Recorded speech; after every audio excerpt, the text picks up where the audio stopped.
વિષ્ણુ સહસ્ત્ર પાઠ। તો મિત્રો, આજે આપણે વિષ્ણુ સહસ્ત્ર નામનો પાઠ સાંભળીશું। મિત્રો, આ ચેનલમાં તમે નવા હો તો આ ચેનલમાં કોમેન્ટમાં જય શ્રી કૃષ્ણ લખવાનું ભૂલતા નહીં। શ્રી વિષ્ણુ સહસ્ત્ર નામનો પાઠ। વિષ્ણુ સહસ્ત્ર નામ હિન્દુ ધર્મના સૌથી પવિત્ર અને લોકપ્રિય સ્તોત્રમાંનું એક છે। તેમાં ભગવાન વિષ્ણુના 1000 પવિત્ર નામોનો સમાવેશ થાય છે। આ સ્તોત્રનો ઉલ્લેખ મહાભારતમાં જોવા મળે છે। મહાભારતના યુદ્ધ પછી જ્યારે યુધિષ્ઠિરે ધર્મ અને જીવનના કલ્યાણ વિશે પ્રશ્નો પૂછ્યા હતા, ત્યારે ભીષ્મ પિતામહે તેમને વિષ્ણુ સહસ્ત્ર નામનું મહત્વ સમજાવ્યું હતું। ભગવાન વિષ્ણુને સૃષ્ટિના પાલનહાર અને રક્ષક તરીકે માનવામાં આવે છે। તેમના 1000 નામોમાં તેમના વિવિધ ગુણો, શક્તિઓ, કરુણા, જ્ઞાન અને પરોપકારનું વર્ણન કરવામાં આવ્યું છે। દરેક નામનો વિશેષ અર્થ અને મહિમા છે। ભક્તો માનતા હોય છે કે વિષ્ણુ સહસ્ત્ર નામનો નિયમિત પાઠ કરવાથી મનની શાંતિ મળે છે, દુઃખ અને ભય દૂર થાય છે તથા જીવનમાં સુખ, સમૃદ્ધિ અને સફળતા પ્રાપ્ત થાય છે। વિષ્ણુ સહસ્ત્ર નામ સ્તોત્ર એ મહાભારતના અનુશાસન પર્વમાં ભીષ્મ પિતામહ દ્વારા યુધિષ્ઠિરને જણાવવામાં આવેલા ભગવાન વિષ્ણુના 1000 પવિત્ર નામો છે, જેનો પાઠ કરવાથી પાપનો નાશ, મોક્ષ પ્રાપ્તિ અને ભય મુક્તિ મળે છે। નિયમિત પાઠથી દુશ્મનોનો નાશ, સમૃદ્ધિ અને માનસિક શાંતિ મળે છે। ખાસ કરીને તુલસી કે પીપળા પાસે બેસી પાઠ કરવાથી વિશેષ પુણ્ય મળે છે। ભક્તો, આજના આ વિડીયોમાં મિત્રો, ભગવાનની સ્તુતિ ક્યારેય અધૂરી ન મૂકવી। આપણે વિષ્ણુ સહસ્ત્ર નામનો પાઠ અને વિષ્ણુ ભગવાનના 51 નામનો જાપ કરીશું। તો પાઠ શરૂ કરતા પહેલાં કોમેન્ટની અંદર ઓમ નમો ભગવતે વાસુદેવાય અથવા તો જય શ્રી કૃષ્ણ લખવાનું ભૂલતા નહીં। તો મિત્રો, હવે આપણે સાંભળીશું વિષ્ણુ સહસ્ત્ર નામનો પાઠ।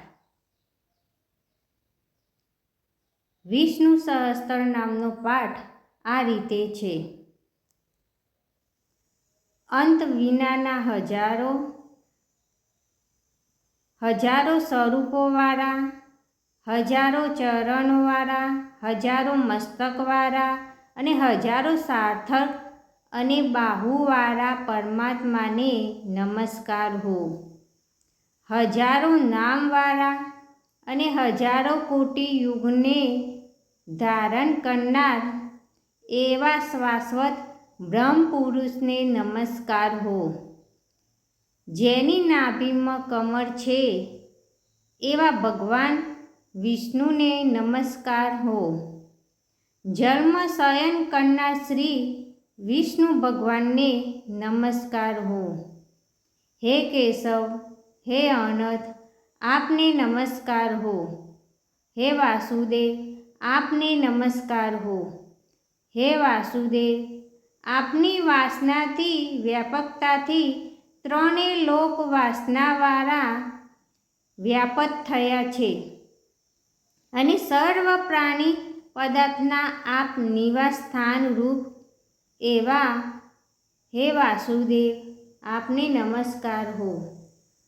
બ્રહ્મ સ્વરૂપ અને ગૌ બ્રાહ્મણનું હિત કરનાર એવા દેવને નમસ્કાર હો, જગતનું હિત કરનાર શ્રી કૃષ્ણને નમસ્કાર હો, ગોવિંદ સ્વરૂપને નમસ્કાર હો.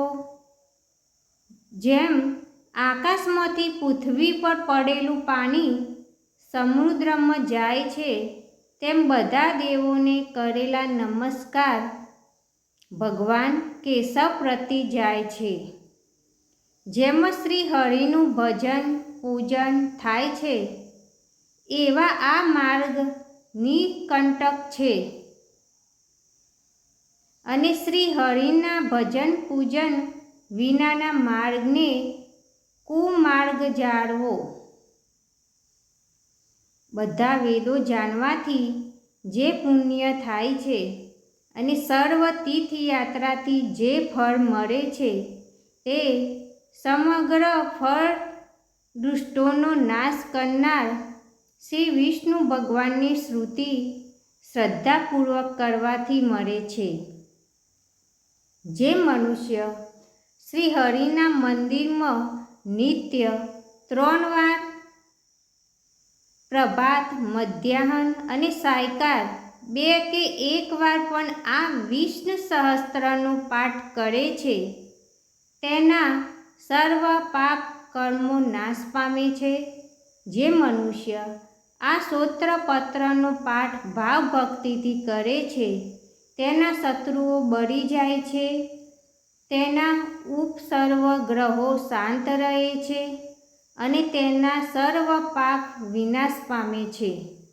જેને શ્રદ્ધાપૂર્વક આ સ્તોત્રનું ધ્યાન કર્યું કે પાઠ કર્યા, તેને સર્વદાન આપ્યા એમ સમજવું અને દેવોની રૂના પ્રકારની પૂજા કરી એમ સમજવું.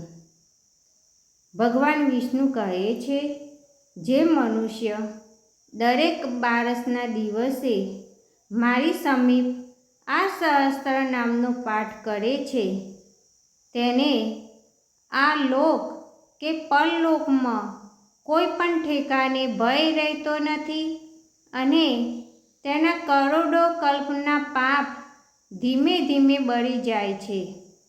હે અર્જુન, જે મનુષ્ય પીપળાની પાસે કે તુલસીની પાસે બેસીને આ શ્રી વિષ્ણુ સહસ્ત્રનો પાઠ કરે છે, તે કરોડો ગાયોના દાનનું ફળ પામે છે. વળી જે મનુષ્ય નિત્ય શિવાલય અથવા તુલસીના વનમાં બેસીને નિત્ય શ્રી વિષ્ણુ સહસ્ત્ર નામનો પાઠ કરે છે, તે મોક્ષ પામે છે અને તેના બ્રહ્મ ઇત્યાદિ ઘોર પાપ હોય તો પણ તે સર્વનાશ પામે છે. એવું ચક્રધારી ભગવાનનું વચન છે. ઇતિ શ્રી જન્મ મહાભારત ભીમ યુધિષ્ઠિર સમાવેદ શ્રી વિષ્ણુ દિવ્ય સહસ્ત્રના શ્રુતિ સંપૂર્ણમ. જય શ્રી કૃષ્ણ મિત્રો.